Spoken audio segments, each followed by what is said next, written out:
was fascinating to research the history of Pat Willcox's life and career as a golf professional, instructor, veteran, war worker, and inventor.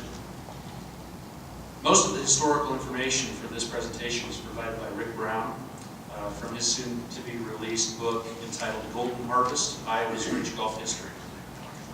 Leland James Pat Willcox was born in Des Moines in 1908. And he learned about the game of golf working as a caddy at Hyperion Field Club.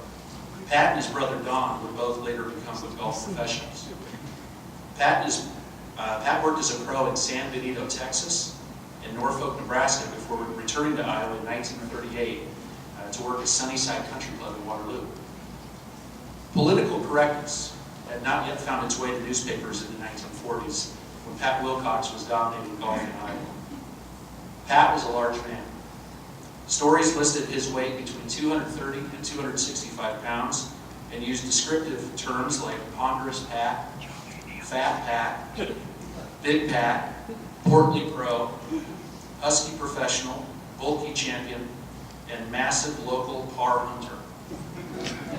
Following Pat's third consecutive Iowa Open title in 1942, Iowa Golf Hall of Fame sports writer Burt McGring would refer to him as broad-beamed Pat Willcox, Iowa's ample example of golfing precision. Big Pat had a reputation for hitting long drives, but he could also putt for dough. Between 1940 and 1947, Pat won more than anybody else in Iowa. He claimed in his later years that he won 77 golf tournaments overall. Pat enjoyed success both locally and nationally. He qualified for the U.S. Open 4 times, making the cut twice. He also qualified for the 1939 PGA Championship, but for some unknown reason did not play in the tournament. Pat also won many tournaments outside of Iowa, including 5 Nebraska PGA Championships and 2 Sioux Falls Opens. Tournament golf in Iowa was altered significantly between 1942 and 1945. While the Second World War dominated newspaper headlines on a daily basis, competitive golf in Iowa and the nation quickly took a back seat. In 1942, Pat was spending 10 hours a day, 7 days a week, making bombs for Uncle Sam at the Chamberlain plant in Waterloo. He spent another 4 to 6 hours each day giving lessons at Sunnyside. Most of the major golf championships in Iowa were suspended from 1943 through 1945. The Iowa Masters was the only major championship to carry on as scheduled. Pat won the Iowa Masters a record 4 times, a feat that has been equaled by 3 other players, but stands to this day. One can only wonder how many tournaments Pat would have won had the war not interrupted him in the prime of his career. Pat joined the Navy in September of 1943, but was discharged 16 months later following surgery for a rare ear infection. In March of 1945, it was announced that Pat would double as a war worker and golf professional at Hyperion. He worked at the club on weekends and holidays and arrived in the late afternoons on weekdays.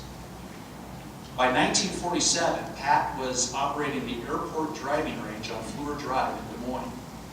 While he was there, Pat became frustrated with the automatic teeing machines that were in use, so in 1954 he invented one that was faster and fully automatic and got patent for it. More than 2,000 machines made by Will Tee Company of Des Moines were in use by 1956. Pat traveled the country and even lived in Scotland for 2 years while promoting and selling his product.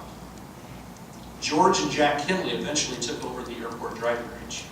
Pat was still giving lessons there as late as 1980.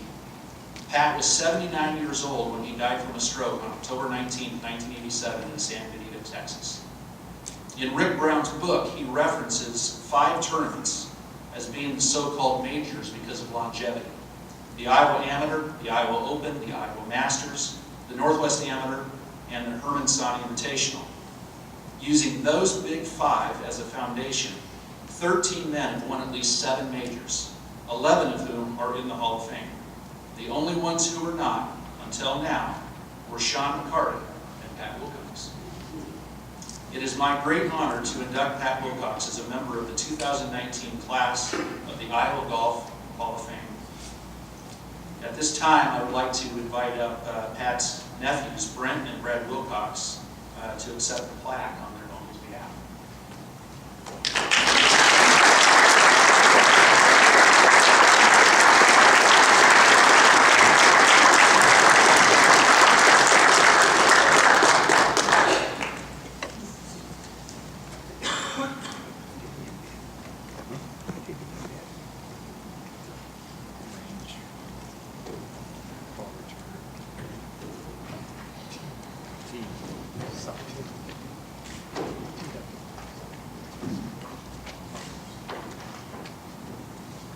Well, good evening. My name is Brent Willcox. This is my brother Willcox. Brad. Pat always liked him best. Always. I worked with Pat quite a bit when I was a teenager. I never got a chance to really see him play. But we really appreciate what you're doing for him. Sometimes these guys, when they're the older group like that, they don't get the recognition that they do nowadays, whether it's tennis or whether it's golf or whatever. We want to thank you very much for this honor.